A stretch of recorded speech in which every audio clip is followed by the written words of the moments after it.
भारतीय सेना के शौर्य और पराक्रम से पाकिस्तान धुआं धुआं हो गया है। पाकिस्तान ने भारत के सैन्य ठिकानों को निशाना बनाने की कोशिश की, जिसे S-400 ने नाकाम कर दिया। वहीं जवाबी कार्रवाई में भारतीय सेना ने लाहौर में पाकिस्तान के एयर डिफेंस सिस्टम को तबाह कर दिया। देखिए रिपोर्ट।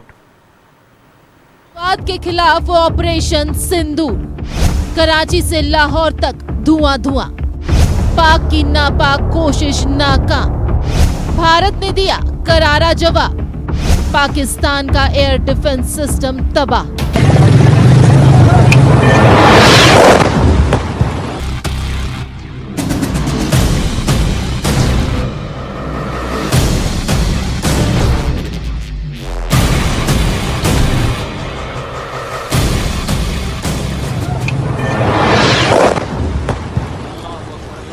भारतीय सेना के शौर्य और पराक्रम से पाकिस्तान धुआं धुआं हो गया है। ऑपरेशन सिंदूर के तहत भारत ने सिर्फ आतंकी ठिकानों को निशाना बनाया था, लेकिन पाकिस्तान ने इसका बदला लेने के लिए भारत के सैन्य ठिकानों पर हमला करने की कोशिश की। लेकिन भारत की S-400 वायु रक्षा प्रणाली ने इन हमलों को नाकाम कर दिया, जिसके बाद भारत ने जवाबी हमला किया, जिससे लाहौर में पाकिस्तान का एयर सिस्टम तबाह हो गया। आज सुबह भारतीय सशस्त्र बलों ने पाकिस्तान के कई स्थानों पर वायु रक्षा रडार और प्रणालियों को निशाना बनाया। भारत की प्रतिक्रिया समान क्षेत्र में समान तीव्रता के साथ की गई। यह विश्वसनीय रूप से ज्ञात हुआ कि लाहौर में स्थित एक वायु रक्षा प्रणाली को निष्क्रिय कर दिया गया। पाकिस्तान ने भारत के अवंतीपुरा, श्रीनगर, जम्मू, पठानकोट, अमृतसर, कपूरथला, जालंधर, लुधियाना, आदमपुर, भटिंडा, चंडीगढ़, नाल फलौदी, उत्तरलाई और भुज में हमले की कोशिश की थी।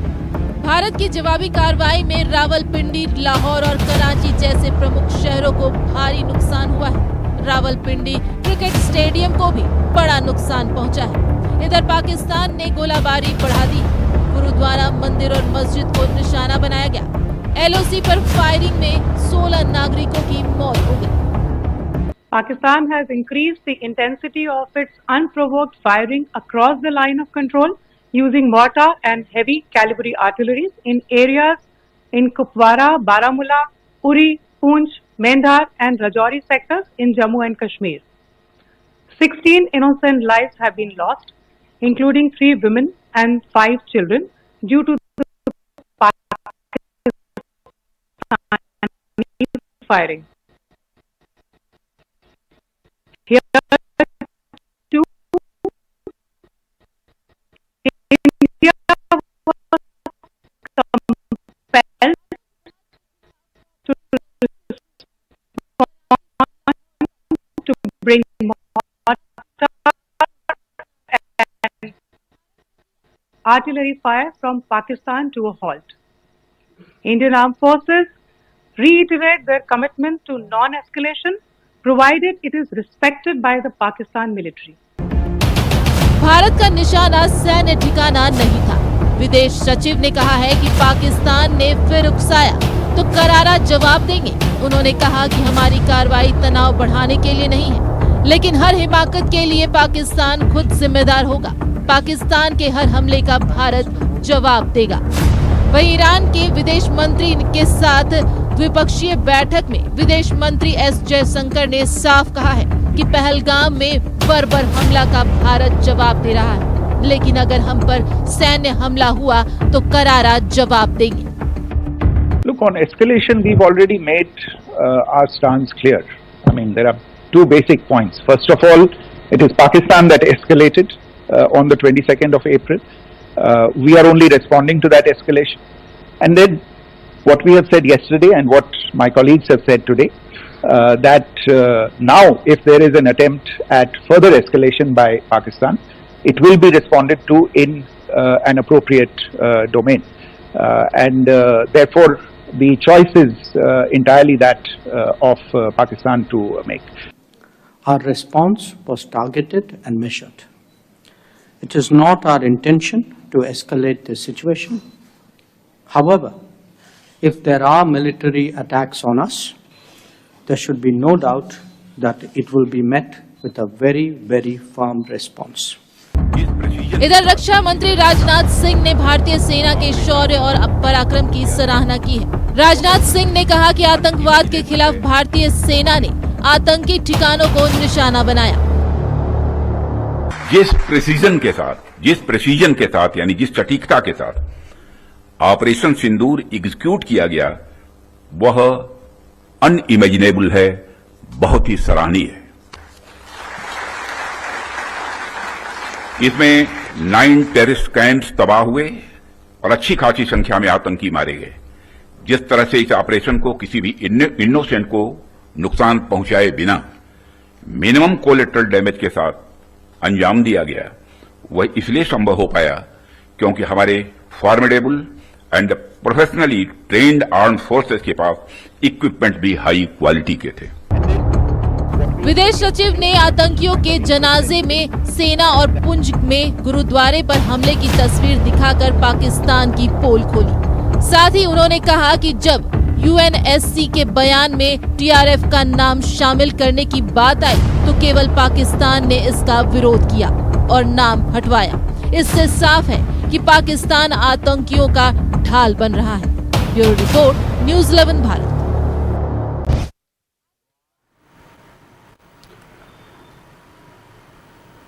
छह और 7 मई की दरमियानी रात जब पूरा भारतवर्ष सो रहा था, सुकून की नींद तो नहीं थी, क्योंकि 22 अप्रैल को जो नापाक मंसूबे को अंजाम पाकिस्तान द्वारा पाले गए आतंकियों ने दिया था, उसके बाद से पूरा देश आक्रोशित था। देश 6-7 मई की दरमियानी रात को सो रहा था, लेकिन भारतीय सेना एक्टिव थी।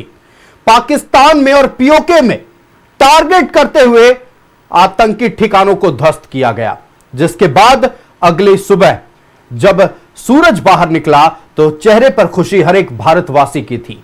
दोपहर होते होते विदेश मंत्रालय की ओर से प्रेस कॉन्फ्रेंस किया गया और यह बताया गया बाकायदा कि हमने किसी भी सिविलियन पर हमला नहीं किया है, किसी भी सैन्य ठिकाने पर हमला नहीं किया, बस हमने आतंकियों को टारगेट किया है। लेकिन पाकिस्तान पाकिस्तान है, हमारे निहत्थे नागरिकों को टारगेट किया गया। जब सैनिक के द्वारा यानी पाकिस्तानी सैनिक के द्वारा कार्रवाई की गई तो भारत के कुछ नागरिकों की मौत हो गई, जिसके बाद फिर पलटवार भारत की ओर से हुआ।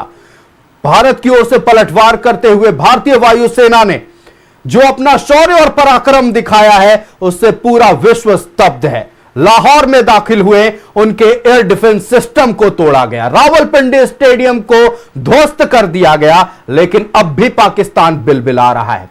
लेकिन इन सब के पीछे एक बहुत बड़ी रणनीति होती है। उन रणनीतियों के बारे में बातचीत होगी। कैसे लगातार 6 दशकों से हम शांति का प्रतीक बने हुए थे और शांति का प्रतीक बनते हुए हमने पूरे विश्व को बताया था कि देखिए, हम किसी पर हमला नहीं करते हैं, लेकिन अगर कोई आंख उठाकर देखे उसका हश्र क्या होता है। 6 और 7 मई की दरमियानी रात यह सिद्ध हो गया। तो चर्चा का विषय है कि कैसे भारत ने पलटवार किया है। पहलगाम में आतंकी हमले में हमारे 26 निहत्थे नागरिकों को मारा गया था। पूरा भारतवर्ष रो रहा था, शोक मना रहा था, लेकिन महज 15 दिनों के भीतर 6-7 मई की दरमियानी रात उसका बदला लिया गया। लेकिन पाकिस्तान ने फिर अटैक किया। हालांकि उनके नापाक मंसूबों को हमारे बॉर्डर पर ही तोड़ दिया गया। S-400 जिसने हवाई हमले जो पाकिस्तान की ओर से किए गए थे उसको नाकाम किया, और आज भारतीय वायुसेना ने पाकिस्तान में घुसकर धुआं धुआं कर दिया। हम तमाम विषयों पर चर्चा करेंगे, कैसे राडार काम करता है, कैसे डिफेंस सिस्टम को तोड़ा जाता है और हमारे पास कितनी शक्ति है। इन तमाम विषयों पर चर्चा करेंगे। हमारा गेस्ट पैनल जुड़ गया है, हम अपने अतिथियों से आपका परिचय करा दें। हमारे साथ रिटायर्ड कर्नल संजय श्रीवास्तव जी जुड़ गए। संजय जी, बहुत स्वागत है न्यूज़ 11 भारत में। हमारे साथ योगेंद्र प्रसाद जो कि रिटायर्ड सूबेदार मेजर हैं। योगेंद्र जी, बहुत स्वागत है न्यूज़ 11 भारत में। आभाष नाथ जी, पूर्व नौसेना अधिकारी, हमारे साथ जुड़ गए हैं। आभाष जी, बहुत स्वागत है न्यूज़ 11 भारत में। हमारे साथ उमेश कुमार जो कि पूर्व एयरफोर्स ऑफिसर हैं, हमारे साथ उमेश कुमार जी जुड़ गए हैं। उमेश जी, बहुत स्वागत है न्यूज़ 11 भारत में। और हमारे साथ एक ऐसे भी शख्सियत है जिनके पूर्वजों ने भारत को स्वतंत्रता दिलाने में एक अहम भूमिका निभाई थी। नरेंद्र कुमार लाल जी, आपका बहुत स्वागत है न्यूज़ 11 भारत में। सबसे पहले रुख करते हैं पूर्व कर्नल प्रोफेसर संजय श्रीवास्तव का। प्रोफेसर संजय, देखिए, हमने बदला लिया था, हमने आतंकियों को निशाना बनाया था, लेकिन पाकिस्तान ने भारत में घुसकर फिर से अपने नापाक मंसूबे को अंजाम देने की कोशिश की थी, लेकिन हमारा सुदर्शन चला और उनके सारे नापाक मंसूबे नाकाम हो गए। बताएं कैसे S-400 काम करता है और एयर डिफेंस सिस्टम कितना तगड़ा है, इसके बारे में भी भारत की जनता को जानने की जरूरत है। मौके पे मुझे आपने मौका दिया। मैं खुद एक एयर डिफेंस ऑफिसर हूं और मैं रेडार मिसाइल में एमटेक हूं और मैं आज भी देश के लिए काम कर रहा हूं। सबसे बड़ी बात है कि पाकिस्तान, जैसा कि आपने बताया, हमारे जो हमले हुए थे, आतंकी ठिकानों पे हमले हुए थे, बहुत ही precise, calibrated and limited attack थे। लेकिन पाकिस्तान ने हमेशा से, उनकी नीयत ठीक नहीं रही है और उन्होंने हमारे 15 ठिकानों पे अवंतीपुरा से लेकर भुज तक अटैक किया, जिसमें हमारे करीब 1 दर्जन से ज़्यादा जान गई और काफ़ी माल का नुकसान हुआ है। इसके जवाब में भारतीय एयर डिफेंस सिस्टम, जो पाकिस्तान के कल अटैक थे, आपने टीवी पे कई वीडियो देखा होगा, हमारे एयर डिफेंस सिस्टम के अंदर कॉम्प्रिहेंसिव सर्विलेंस है, पूरी चाक चौबंद व्यवस्था रहती है और कोई भी दुश्मन का एलिमेंट अगर 1500 मीटर या उससे ऊपर आता है, उसे 2 सेकंड के अंदर जमींदोज कर दिया जाता है। पाकिस्तान ने भारी संख्या में मिसाइल, ड्रोन हमारे ऊपर दागने की कोशिश की, लेकिन हमारा जो थिएटर एयर डिफेंस सिस्टम है, हमारा जो S-400 है, जिसे हम सुदर्शन चक्र के नाम से जानते हैं, इसने एक कवच की तरह काम किया। तो हमारा जो एयर डिफेंस सिस्टम है, इसके अंदर पूरे रडार और सर्विलेंस सिस्टम होते हैं जो पूरी आकाशीय सीमा की निगरानी करते रहते हैं और कोई भी हवाई में वस्तु, कोई भी वस्तु आती है, उसको हम पहचानने की कोशिश करते हैं कि वो हमारा दोस्त है या दुश्मन। उसे हम IFF कहते हैं, आइडेंटिफिकेशन ऑफ फ्रेंड और फो। अगर हमें फ्रेंडली सिग्नल नहीं आते, हम विद इन 2 सेकेंड्स उसे नीचे ले आते हैं और यही हुआ। और पाकिस्तान के कम से कम 70 से ज्यादा ऐसे अटैक आए थे जिसको इस सिस्टम ने नेस्त नाबूद किया। दूसरी जो हमारी क्षमता है वो इलेक्ट्रॉनिक वॉरफेयर की क्षमता है।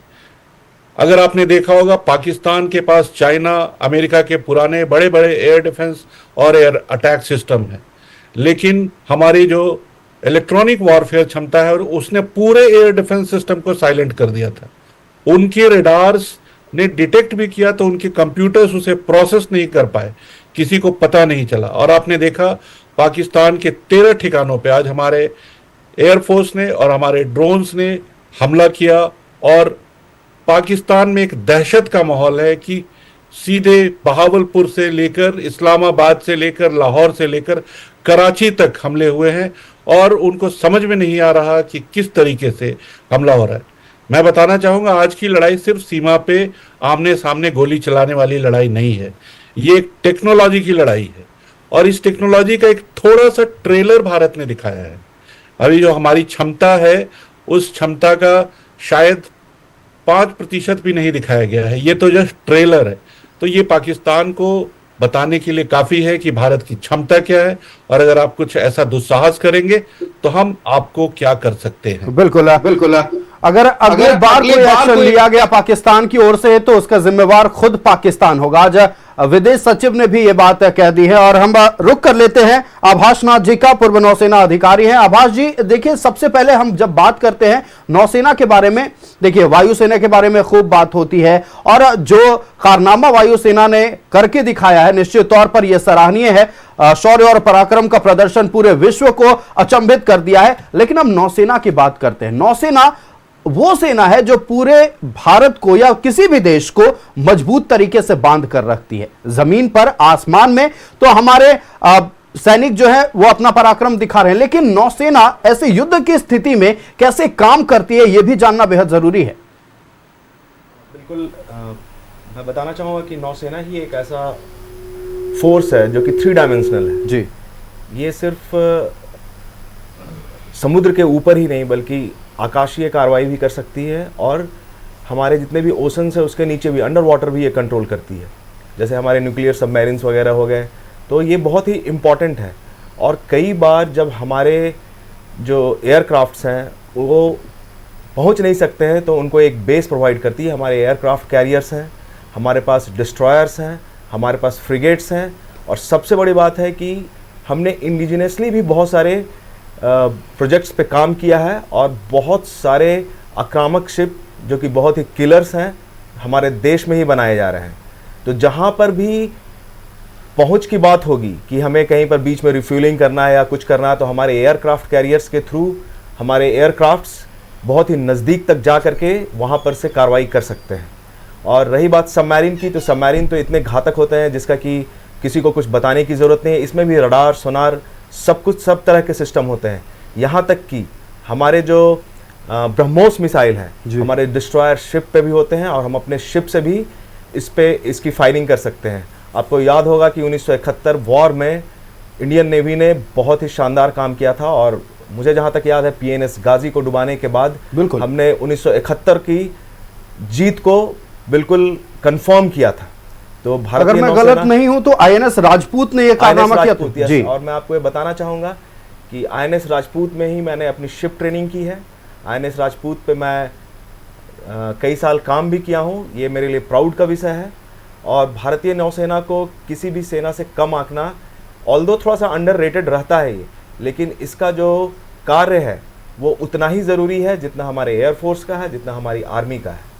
अब बिल्कुल देखिए, किसी भी सेना को कोई कम नहीं आंक रहा, और इस वक्त में जब सबसे ज्यादा जरूरत हमें अपने सैनिकों की है, और दिखाया है सैनिकों ने कि आप चैन से सो सकते हैं, कोई भी गलत नजर से उठाकर आपको नहीं देख सकता है, हम आपकी सुरक्षा में तैनात है। लौटेंगे आपके पास आभाष जी, हमें रुक करते हैं उमेश कुमार जी का, जो कि पूर्व एयरफोर्स ऑफिसर हैं। 1971 याद आता है जब 120 सैनिकों ने पूरे रात भर लड़ाई की थी, और सुबह जब हुआ एयरफोर्स का उजाला पूरे पाकिस्तान ने देखा था। हम शायद, हमें यह पता नहीं है कि आप उस वक्त उस सेना में मौजूद थे या नहीं थे, लेकिन एयरफोर्स ने लगातार जो कारनामा करके दिखाया है, एयर स्ट्राइक हो, सर्जिकल स्ट्राइक हो, लगातार एयरफोर्स के कारनामे दुनिया के सामने आते रहे। और इस बार भी आज जब अटैक हुआ है तो सबसे महत्वपूर्ण भूमिका एयरफोर्स की रही है। उमेश जी, एयरफोर्स एक ऐसा मतलब कि हमारा फ्लीट है जिसमें कई तरह के एयरक्राफ्ट रहते हैं। एयरक्राफ्ट का अलग अलग रोल होता है, उसमें हेलीकॉप्टर्स भी हैं, ट्रांसपोर्ट एयरक्राफ्ट भी हैं, और हमारे फाइटर जिसकी चर्चा आजकल हो रही है, तेजस हैं, और भी बहुत सारे एयरक्राफ्ट हैं। और आज के दिन में जैसा कि हम आज टीवी मीडिया पे चल रहा है, लगातार हमारे एयरफोर्स के लड़ाकू विमान जो हैं वो पाकिस्तान के अंदर घुस करके भी वार कर रहे हैं। लेकिन हमारी जो पॉलिसी रही है शुरू से, ये हमारे इंडिया की पॉलिसी रही है कि हम तुम्हें मारेंगे नहीं, लेकिन तुम मारोगे तो हम छोड़ेंगे नहीं। अब बिल्कुल देखिए, हम तुम्हें छेड़ेंगे नहीं, अगर छेड़ोगे तो छोड़ेंगे नहीं। लेकिन देखिए, यह भी समझना जरूरी है कि हमारे पास एडवांस्ड वेपन है, हमारे पास एडवांस्ड एयरक्राफ्ट है। आप तमाम एयरक्राफ्ट के बारे में बात कर रहे थे, तेजस के बारे में हो, सुखोई के बारे में, राफेल के बारे में, या फिर तमाम वो एयरक्राफ्ट हैं, हम उनके बारे में विस्तार से चर्चा करेंगे। भारतीय सेना ने आतंकियों के ठिकानों को निस्ते नाबूद कर दिया, कुछ ठिकाने बचे हुए हैं, वो भी जल्द मिट्टी में मिल जाएंगे। लेकिन पाकिस्तान आतंकियों को समर्थन कर रहा है, स्पष्ट तौर पर सामने आ गया। आतंकियों के जनाजे में पाकिस्तान के अधिकारी शामिल होते हैं, पाकिस्तान सरकार के मंत्री शामिल होते हैं, और यह देश कहता है कि हम आतंकवादियों को समर्थन नहीं करते हैं। तस्वीरें सामने आई, विदेश सचिव ने भी तस्वीरें दिखाई हैं कि कैसे आतंकवादियों के जनाजे में ये लोग शामिल होते हैं। चलिए ठीक है, वो उनका देश का विषय है, लेकिन आतंकवाद पूरे विश्व के लिए खतरा का विषय है, और पूरा विश्व इस वक्त आतंक के खिलाफ लड़ाई में भारत के साथ खड़ा है। रुक करते हैं हम नरेंद्र कुमार लाल जी का। नरेंद्र जी, देखिए, आप भले ही सेना में ना हो, लेकिन शौर्य और पराक्रम की कहानियां भी आपने खूब सुनी होंगी। आपके पिताजी स्वतंत्रता सेनानी थे। आज कैसा महसूस हो रहा है जब हमारे देश के ऊपर किसी ने गलत नजर से देखा, कैसे कार्रवाई होती है? आज आपको कैसा महसूस हो रहा है? क्या पिताजी की वो कहानियां याद आ रही हैं? लगता है कभी कभी कि उनके मांग पर पाकिस्तान बनाया गया, उसके बाद भी आतंकवाद का वो लोग सहारा ले रहे हैं। आज देश को कहाँ आगे जाना चाहिए, वो इस लड़ाई झगड़े के पचड़े में पड़ के और पीछे हो रहा है। समझे ना, गलत है जी, और गलती का नतीजा तो भुगतना ही पड़ता है। बिल्कुल, गलती का नतीजा भुगतना पड़ता है। लेकिन भारतीय सेना की यह कार्रवाई कैसा लग रहा एक आम जनता के तौर पर? जी, भारतीय सेना को मतलब क्या बोले हैं, हरा सकने का साहस किसी में नहीं है। आहुति जो बोला जाता है ना, रक्त आहुति, वो देने का जज्बा जिसमें होगा वो हारने वालों में से नहीं होगा।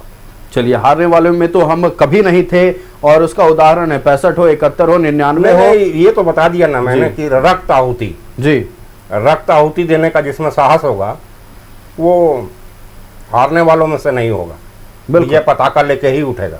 बिल्कुल, और हर एक भारतीय के अंदर ये जज्बा है। हर एक भारतीय इस वक्त जोश से लबरेज है, क्योंकि भारतीय सेना ने जो पराक्रम दिखाया है हर एक भारतीय को ये अनुभूति कराई है कि आप ताकतवर हैं। आपके अंदर जो ताकत है वो पूरे विश्व में कहीं नहीं है, क्योंकि 140 करोड़ आबादी जब एक इच्छा शक्ति के साथ खड़ी होती है तो किसी की भी सामने खड़े होने की हिम्मत नहीं होती है। हम रुक करते हैं योगेंद्र प्रसाद जी का, पूर्व सूबेदार मेजर हैं। योगेंद्र जी, महत्वपूर्ण सवाल, आपने लड़ाई बड़ी नजदीक से देखी है और आपने महसूस किया है कि बॉर्डर पर क्या कुछ होता है, लेकिन आज जब टेक्नोलॉजी की लड़ाई लड़ी जा रही है, मानव रहित संयंत्रों का इस्तेमाल किया जा रहा है, उस वक्त आपको कैसा महसूस होता है कि मतलब अब हम कितने एडवांस्ड हो गए हैं? भारत हमारा कितना एडवांस्ड हो गया है? आज हमारा भारत काफी एडवांस है, और रह गई टेक्नोलॉजी के बाद, टेक्नोलॉजी तो है ही है जी, टेक्नोलॉजी के साथ ही तो लड़ाई लड़ रहे हैं। आज इंडिया में, पाकिस्तान में घुस करके आज हम लोग अटैक कर रहे हैं और वापस आराम से आ रहे हैं। उनकी जो मिसाइलें जो छोड़ रहे हैं, ड्रोन छोड़ रहे हैं, उसको आज हम डिस्ट्रॉय किया है। ये हमारे टेक्नोलॉजी का नमूना है। और रही बात ग्राउंड की बात, टेक्नोलॉजी सब कुछ होगा, लेकिन जब आगे बढ़कर हमें कब्जे करने की बात होगी, भारतीय सेना उसमें कहीं पीछे नहीं हटेगी। और इतिहास ये गवाह है कि इतिहास इस बात का गवाह रहा है और रहेगा कि भारतीय सेना जमीन पे आगे बढ़कर कब्जा करेगी। केवल हुक्मराने का उनका इरादा सही होना चाहिए। जो आज महसूस हो रहा है, हमें आतंकिस्तान हम कहेंगे पाकिस्तान को, उनके ऊपर यदि हम जितने आगे तक बढ़ पाए वो अच्छा होगा। हाँ बिल्कुल, देखिए निश्चित तौर पर देखिए सेना में जो सर्विस दे चुके हैं, देश के लिए जो काम कर चुके हैं, भले रिटायरमेंट हो गई हो, मानसिक स्थिति वही है। मन में एक ही सोच चलता है कि कैसे अपने प्रतिद्वंदियों को उनको खत्म किया जाए और जो हमारा है वो हमारा ही रहेगा, इस बात को सिद्ध किया जाए। हम एक बार फिर नरेंद्र कुमार लाल जी का रुख करते हैं। नरेंद्र जी, चूंकि देखिए आप एक बिजनेसमैन हैं, सेना से जुड़े सवालों की बात हो रही है, तकनीकियों पर बातचीत कर रहे हैं, हम उस पर आपसे बातचीत नहीं करेंगे। हम बातचीत करेंगे कि जब पहलगाम में 22 अप्रैल को हमला हुआ था, उस वक्त आप क्या महसूस कर रहे थे और किस इसी दिन का इंतजार था? बहुत गुस्सा आया था कि नाम पूछ करके किसी को मार देना, बहुत गुस्सा आया था। कश्मीर जो आगे बढ़ने की दिशा में बढ़ा रहा था, उसको फिर पीछे ढकेल दिया। पर्यटक जाना बंद कर देंगे, वहाँ का विकास बंद होगा, ये सब गलत चीज़ है, होना नहीं चाहिए। यही तो नागवार गुजर रहा था पाकिस्तान को कि कैसे। जी चीज़ है कि पाकिस्तान ज़्यादा हिमाकत करेगा तो मौका ठीक है, पीओके करते हैं, वो अपने में हो जाएगा। बलोच हैं जो, वो बेचारे भी अपना स्वायत्त हो जाएंगे। बिल्कुल, देखिए पाकिस्तान तो चौतरफा घिरा हुआ, अपनों से ही घिरा हुआ है। जी, बादशाह खान साहब का फ्रीडम फाइटर थे जी, हम पापा से उनका नाम सुनते थे। वो बलोच थे, उनका बहुत इज्जत किया जाता था वहाँ। फिर से मौका देंगे तो सबको ही अलग होगा। अच्छा, एक ही देश के हैं ये बालोच के लोग और पाकिस्तानी भी, कैसे विचारधारा इनका ऐसे अलग हो जाता है? एक जो है अपनी समृद्धि के लिए लड़ाई लड़ रहा है और दूसरा है जो आतंकवादियों की समृद्धि के लिए लड़ाई लड़ रहा है। गलत है। आतंकवादी को पाल करके आप देश को आगे बढ़ाने का सोचते हैं तो सांप को पालने के बाद में वो मारेगा फन जरूर, बिल्कुल, और काटेगा जब तो खुद बचने का संभावना नहीं रहेगा, वो गलत हो जाएगा। तो ये आतंकवादी तो सांप ही, आप अगर सांप पाल रहे थे तो आप कैसे उम्मीद कर सकते हैं कि आपके लिए कुछ अच्छा होगा? आर्थिक स्थिति आपकी बिगड़ रही है, आप लगातार अपने ही लोगों पर कार्रवाई करते हैं, अपने ही लोगों को प्रताड़ित करते हैं, उसके बाद इससे भी मन नहीं भरता है। कश्मीर में जो समृद्धि वापस लौट रही थी, कश्मीर जिसे जन्नत कहा जाता, वो जन्नत के जैसा दिखने लगी थी, आपको नागवार गुजरा। और पाकिस्तानियों को जवाब भारतीय सेना ने दिया है कि देखिए, आप हमारे जन्नत की तरफ, या जन्नत छोड़िए, भारत के किसी अंग की तरफ आंख उठाकर देखिएगा तो आपका क्या हश्र होता है। नरेंद्र कुमार लाल जी, आपका बहुत धन्यवाद न्यूज 11 भारत को समय देने के लिए, और आपने एक्सपीरियंस जो साझा किया है निश्चित तौर पर आने वाले समय में युवाओं के लिए एक प्रेरणा स्रोत होगा। लगातार हम इस बात पर चर्चा कर रहे हैं कि कैसे भारतीय सेना ने पाकिस्तान को मुंहतोड़ जवाब दिया है। देखिए, हम आतंकियों को टारगेट कर रहे थे, पाकिस्तानी सेना ना हमारे टारगेट पर थी और ना ही पाकिस्तानी नागरिक हमारे टारगेट पर थे, लेकिन आप लोगों ने भारतीय नागरिक को टारगेट किया। पाकिस्तानियों ने यह बताया कि आप खिसियाही बिल्ली है, खंबा नोचिएगा और कुछ नहीं मिलेगा तो मासूम से भारतीयों को निशाना बनाएंगे। चलिए ठीक है, उसका जवाब आपको मिल गया और एक और बार आपको हिदायत दी गई है कि अगर आने वाले समय में कुछ कीजिएगा उसके लिए जिम्मेवार आप खुद होंगे। हम रुक करते हैं, पूर्व कर्नल हमारे साथ प्रोफेसर संजय श्रीवास्तव जुड़े हुए हैं। प्रोफेसर संजय, देखिए, रडार को लेकर कमोबेश सबको जानकारी है कि यह रडार कैसे काम करता है और इसके मदद से हम कितने सक्षम हो जाते हैं अपने देश को सुरक्षित रखने में। अब बात करते हैं, चूंकि आप कर्नल रहे हैं, आपने यूनिट में रहते हुए काम किया है, एक यूनिट ऐसे युद्ध की स्थिति में कैसे काम करता है और कितनी इमरजेंसी सिचुएशन होती है इस वक्त बॉर्डर पर, यह भी बताएं दर्शकों को।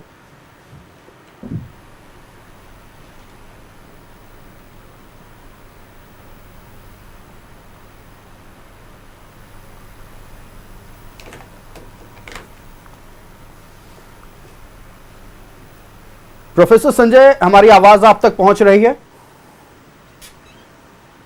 हमारा संपर्क प्रोफेसर संजय से टूट गया है, हम जुड़ने की कोशिश करेंगे उनसे, लेकिन फिलहाल हम चलते हैं उमेश कुमार जी के पास, जो कि पूर्व एयरफोर्स ऑफिसर हैं।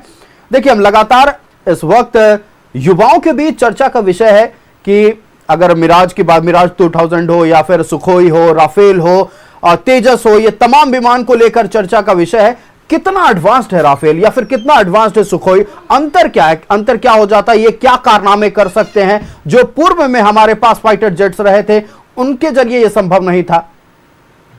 आजकल हर सिस्टम मॉडर्नाइज हो रहा है जी। पहले के जहाज थे, पहले भी हमने भी MiG-21 में काम किया है। MiG-21 भी बहुत सक्षम था, जो आपने देखा था वो अभिनंदन वाली कहानी है, अभी जीवंत ही है, ज़्यादा दिन नहीं हुए हैं। वो चर्चा तो ये भी हुई थी कि F-16 को उसने मार गिराया था। हाँ, चर्चा तो ये भी थी और उसके साक्ष्य भी मतलब मिले थे, बट उसको दबाने का कोशिश किया गया था। और आजकल के जो विमान हैं, आजकल के जो फाइटर जेट विमान हैं, वो हर तरफ से मॉडिफाइड हैं। उनके जो विपनरी जो है वो सब मॉडिफाइड विपन जो उसमें लगते हैं। और आजकल के जहाज़ जो हैं उसमें इतनी क्षमता है कि वो न्यूक्लियर विपन तक ले जाने की उनमें हैसियत है। और समय पड़ने पे हमारे जहाज, हमारे जो एयरफोर्स की जो, और एयरफोर्स ने अपना कारनामा दिखाया है जो अभी भी कंटिन्यू है। जो अभी आज की कहानी है, उसके रडार सिस्टम को उन्होंने ध्वस्त कर दिया, ठीक है, और उनके जाकर के वो कराची तक में जाकर करके उन्होंने वार किया है। ये सब आजकल के, पहले के जहाज थे, बट पहले के जहाज़ों की क्षमता जो थी वो कम थी। और बिल्कुल देखिए, लगातार हम बात कर रहे हैं कि एडवांस टेक्नोलॉजी के बारे में, हम कितने विकसित हो गए हैं और आज हम कितने सशक्त हैं, पूरे विश्व को हमने बताया है। हम रुक करते हैं आभाष नाथ जी का। आभाष जी, देखिए, नौसेना की भूमिका इसलिए भी बड़ी हो जाती है क्योंकि देखिए, लड़ाई तो हम लड़ रहे हैं, लेकिन कूटनीतिक लड़ाई अगर हो तो उसमें नौसेना की भूमिका बहुत बेहद महत्वपूर्ण है। कराची अगर हम पोर्ट की बात कर लें, अगर नौसेना चाह ले तो उनके पेट्रोलियम को रोका जा सकता है, उनके व्यापार को रोका जा सकता है, आर्थिक तौर पर उन्हें पूरी तरह से कमजोर किया जा सकता है, उनकी कमर तोड़ी जा सकती है। कितना महत्वपूर्ण हो जाता है और नौसेना इस दिशा में कैसे काम करती है? बहुत ही अच्छा मुद्दा उठाया है आपने, और मैं आपको थोड़ा सा हिस्ट्री पे ले जाना चाहूँगा। जी बिल्कुल। इफ़ यू रिमेंबर 1965 वॉर, तो ऑपरेशन द्वारका अगर आपको याद होगा, जो कि कराची से सिर्फ 200 किलोमीटर दूर है, उसके सारे पोर्ट को ध्वस्त कर दिया गया था। और हमारी 7 या 5 शिप ने इसमें पार्टिसिपेट किया था, तो आप समझ सकते हैं कि हम कितने अंदर तक जा कर के उनको मार सकते हैं। और यही नहीं, 1971 वॉर में ऑपरेशन ट्राइडेंट रहा है, ऑपरेशन पाइथन रहा है। भारतीय नौसेना ने हमेशा बढ़ चढ़ कर काम किया है। और यही नहीं, इसका डिप्लोमेसी का भी बहुत बड़ा काम है। भारतीय नौसेना गुडविल विजिट्स करती है डिफरेंट कंट्रीज़ में, सिंगापुर में जाती है, इंडोनेशिया, मलेशिया, डिफरेंट कंट्रीज़ में जाती है। और उससे क्या होता है, हमारा उनसे समन्वय, हमारा उनसे एक फ्रेंडशिप और एक अच्छा रिश्ता बनता है। तो ये एक दोधारी तलवार है। अगर आप मेरे साथ अच्छे से रहते हैं तो आपको बहुत ही अच्छे नतीजे मिलेंगे, लेकिन अगर आप हमें छेड़ते हैं, जैसा कि आप अभी थोड़ी देर पहले कह रहे थे, if you try to mitigate us then we will definitely retaliate. हमारे पास तो न्यूक्लियर सबमरीन भी है, जो कि न्यूक्लियर सबमरीन एक ऐसा सबमरीन है या एक ऐसी चीज़ है जो कि न्यूक्लियर वॉर में भी भारत की रक्षा करने के लिए सक्षम है। और यही नहीं, हमारे पास अब लगभग 140-160 शिप्स है, और भविष्य में 2030 तक हमें 45-60 मोर शिप्स हमें अपने आप में समाहित करना है। आपको याद होगा कि बस महीना भर पहले या 2 महीना पहले हमने 2-3 नई शिप भी कमीशन की है। हम इंडिजिनस हो रहे हैं, हमारे रडार सिस्टम बहुत ही बेस्ट हैं। तो हमारी जो फ्लीट्स है वो एक ऐसी ताकत के तौर पे आ चुकी है। मैं ये भी नहीं कहूँगा कि उभर रही है, आ चुकी है। उभरेगी तो उभरने का काम बहुत पहले ही पूरा हो चुका है, और इसको मॉडर्नाइज किया जाएगा और एक ऐसी ताकत के तौर पे आएगी कि इसका सामना पाकिस्तान क्या, अच्छे अच्छे और भी विकसित देश नहीं कर पाएंगे।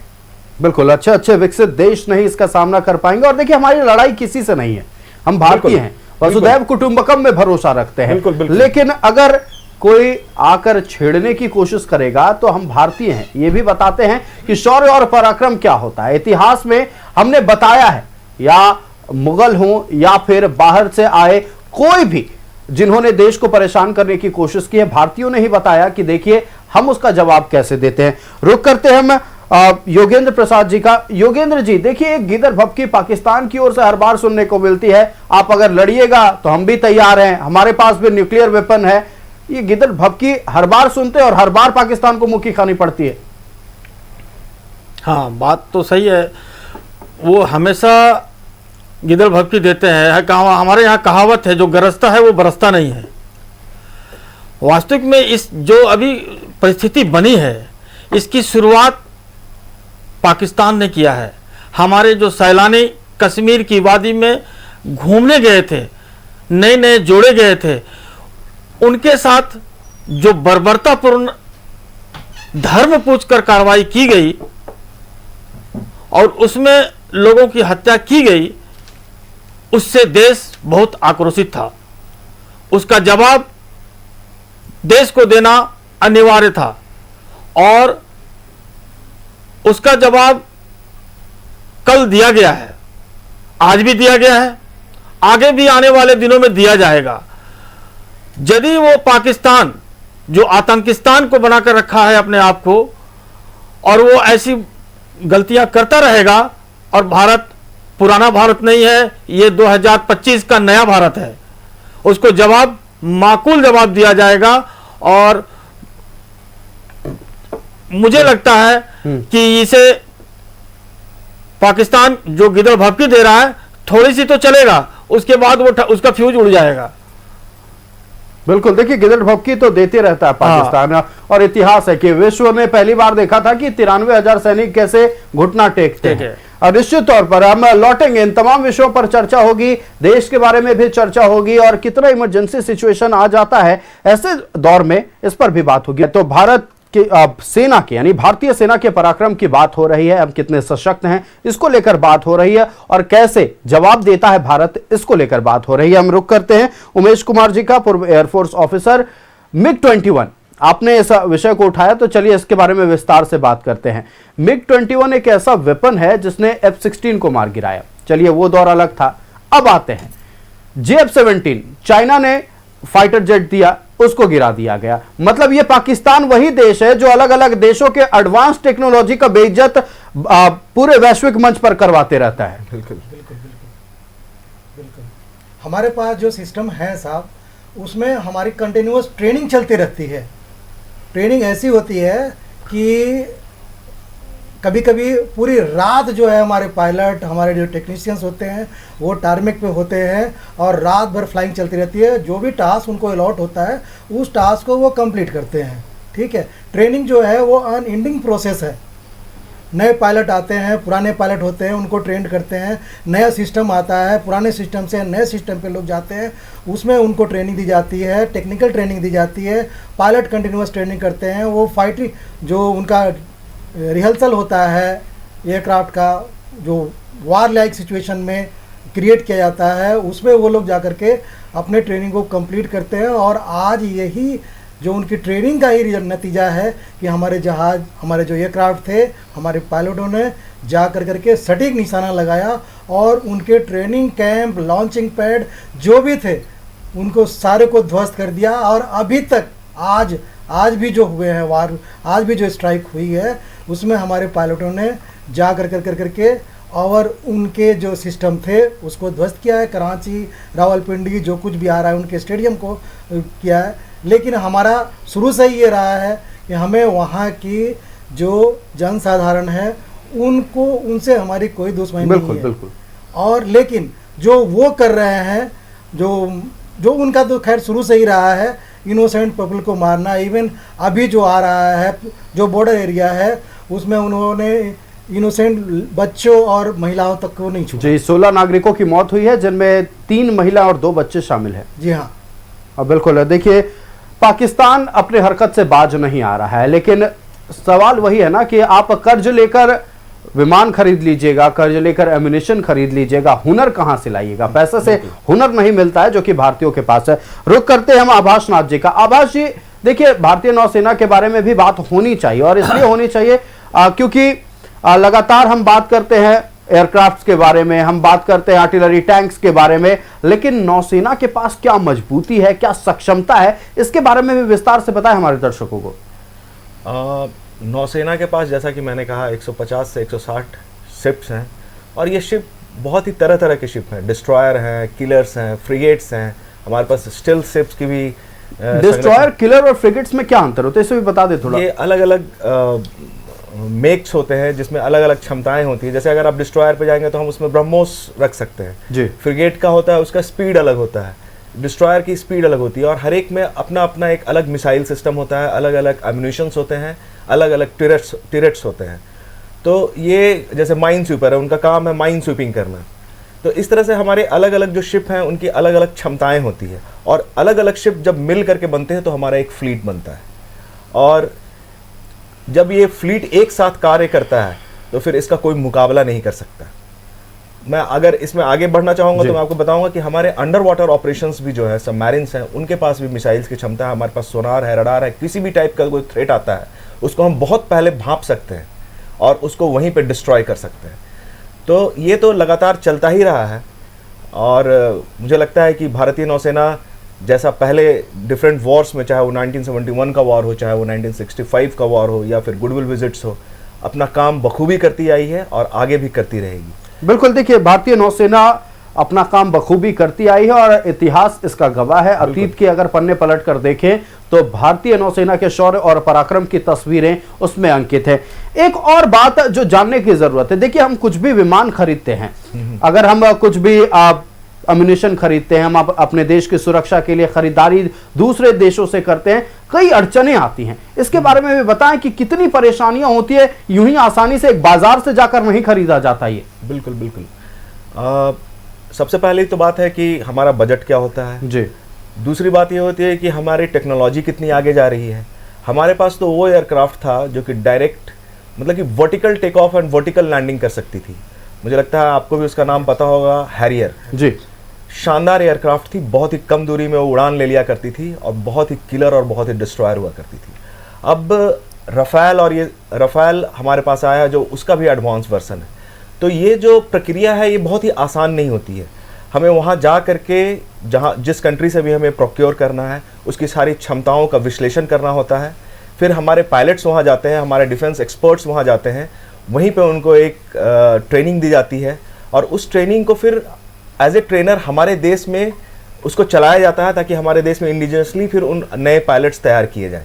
तो ये बहुत ही कॉम्प्लिकेटेड प्रक्रिया है और इस प्रक्रिया को जब हम पूरा करते हैं, जैसे सपोज हम रसिया से कोई एक एयरक्राफ्ट खरीद रहे हैं जी, तो हमारा बजट क्या है, उस हिसाब से हम एयरक्राफ्ट खरीदते हैं और उसी एयरक्राफ्ट का फिर उसी जगह पे रसिया में जाकर के 6 महीने, साल भर, 2 साल ट्रेनिंग्स दी जाती है, एक एक सिस्टम को समझा जाता है। एक शिप को चलाने में अनेकों ऑफिसर और अनेकों सेलर्स लगते हैं, जिसमें एक आपको नेविगेटिंग ऑफिसर चाहिए, कम्युनिकेटिंग ऑफिसर चाहिए, आपको गनर ऑफिसर चाहिए, बहुत ही बृहद तौर पे इसकी ट्रेनिंग दी जाती है।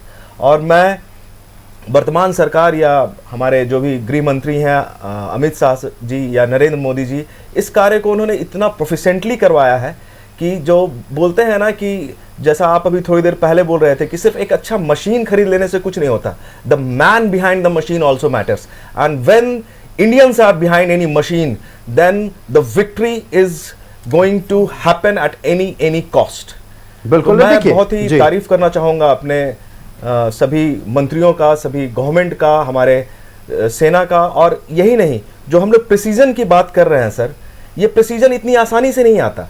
हमारे जो 10-20 जो हमारे पायलट हैं जो कि शानदार ब्रेवरी दिखा करके आ रहे हैं, उसके पीछे भी बहुत ही अंदरूनी तौर पे बहुत सारा इंटेलिजेंस का काम किया गया होगा और मैं उनकी भी भूरी भूरी प्रशंसा करना चाहूँगा। उनको भी मेरी तरफ से साधुवाद है और ये कार्य इंटेलिजेंस का जो लगातार चलता रहेगा, क्योंकि ये साधारण वार नहीं है, this is a war of information plus technology. जी, अगर हमारे पास इंफॉर्मेशन है, सही इंफॉर्मेशन है और हमारे पास टेक्नोलॉजी है तो हम बिल्कुल प्रिसाइज अटैक करते हैं, जैसा कि हमारे कर्नल साहब बोल रहे थे। और हमने कभी भी किसी सिविलियन टारगेट्स को कभी भी अभी तक नहीं किया है। पहले जितने भी हमारे पास 2007 का हमला हो, 2008 का हमला हो, 2005 का हमला हो, अनेकों हमलों में हम लोग बस पीस टॉक्स को सस्पेंड कर देते थे। लेकिन ये बहुत ही अच्छा है कि हमने अपने टेक्नोलॉजी को एक्वायर किया है और मुंहतोड़ जवाब दे रहे हैं। चलिए, बिल्कुल मुंहतोड़ जवाब दे रहे हैं और भारतीय सेना ने इसे सिद्ध करके दिखाया है। रुक कर लेते हैं हम योगेंद्र प्रसाद जी का। योगेंद्र जी, एक आखिरी सवाल आपसे लेना चाहेंगे। सीज फायर का उल्लंघन पाकिस्तान हमेशा से करता रहा है, 6 दशकों तक भारत ने पालन किया है और हम बस जवाबी कार्रवाई करते रहे। हमारे कई जवान इसमें शहीद हुए हैं। कुछ नहीं भी होता है तो भी पाकिस्तान इस तरह की हरकत से बाज नहीं आता। और यह हम पाकिस्तानी सेना की बात करें, किसी आतंकवादी की नहीं। क्या दौर रहता, क्या मंजर रहता उस वक्त जब सीज फायर का उल्लंघन होता है? योगेंद्र जी। हाँ, ये जो पाकिस्तान यानी आतंकिस्तान, यह सीज फायर बराबर तोड़ता है और जो भी ये समझौते करता है उस पर अमल नहीं करता। इसका अमूमन आदत पड़ गया इसे। और सीज फायर जब तोड़ता है तो वहां पर स्थिति तो भयावह बन जाती है। जब वो अटैक करता है या किसी भी प्रकार से, तो उसका जवाब देना भी माकूम बनता है। भारतीय सेना उसका अभी वर्तमान समय में बहुत अच्छे तरीके से जवाब देते रही है। और अभी पहले कुछ सोच समझकर टेबल पे काम हो जाता था, लेकिन आज के दौर में, मैं जैसा कि पहले भी बताया, आज 2025 में नया हिंदुस्तान है और जो इस बार उन्होंने गलत किया है और फिर अभी जो कल की घटना है या आज की घटना है, उस पे हिंदुस्तान उसे मजबूती तरीके से जवाब दे रहा है और देगा। चलिए, जवाब दे रहा है हिंदुस्तान और जवाब देगा। हम अमन पसंद लोग हैं, हम शांति चाहते हैं, लेकिन अगर आप नापाक हरकत कीजिएगा तो आपके भाषा में भारत को बखूबी जवाब देने आता है। हम लगातार चर्चा कर रहे हैं इस विषय पर, कितने सशक्त हैं हम, कितने मजबूत हैं हम, और अब कहने की जरूरत नहीं है। पूरा विश्व अब देख रहा है, पूरा विश्व एक साथ एक ही बात कह रहा है कि किसी भी देश को अपने आप को सुरक्षित रखने के लिए किसी से पूछने की जरूरत नहीं है। कोई भी देश आतंकी के खिलाफ अपने आप को सुरक्षित रखने के लिए कोई भी कार्रवाई कर सकता है। साफ तौर पर अगर कुल जमा एक बात कहे, भारत ने जो कदम उठाया है पूरे विश्व का समर्थन मिल रहा है। पाकिस्तान की हर तरफ आलोचना हो रही है और जो तस्वीरें निकलकर सामने आई आतंकियों के जनाजे में शामिल होने वाले ये पाकिस्तानी सेना के जो अधिकारी थे या फिर पाकिस्तानी सरकार के मंत्री थे, उनके मुखौटे उतर गए हैं। आतंकवादियों को कितना समर्थन करते थे छुप छुप कर, अब सब कुछ सामने आ गया है। देखिए, लगातार जब बात होती है तो साफ तौर पर यह तस्वीरें साफ हो गई हैं कि अब भारतीय सेना चुप नहीं रहेगी और इसका जवाब पिछले 2 दिनों में मिल गया है। निश्चित तौर पर हम विकसित देश की ओर अग्रसर हैं और बहुत जल्द विकसित देशों की गिनती में आएंगे। हम कोई लड़ाई नहीं चाहते, हम सबकी समृद्धि में विकास रखते हैं और सर्वे भवन्तु सुखिना, हम इस बात में भरोसा रखते हैं। हम अपने तमाम अतिथियों का धन्यवाद कर दें। हमारे साथ उमेश कुमार जी, पूर्व एयरफोर्स ऑफिसर, जुड़े हुए थे। उमेश जी, बहुत धन्यवाद न्यूज 11 भारत को समय देने के लिए। आभास नाथ जी हमारे साथ पूर्व नौसेना अधिकारी जुड़े हुए थे। आभास जी, बहुत धन्यवाद न्यूज 11 भारत को समय देने के लिए। और योगेंद्र प्रसाद जी, पूर्व सूबेदार मेजर, हमारे साथ जुड़े हुए थे। योगेंद्र जी, बहुत धन्यवाद न्यूज 11 भारत को समय देने के लिए। तो पल पल की अपडेट न्यूज 11 भारत आप तक पहुंचाते रहेगा। मुझे दीजिए इजाजत, देखते रहिए न्यूज 11 भारत। नमस्कार।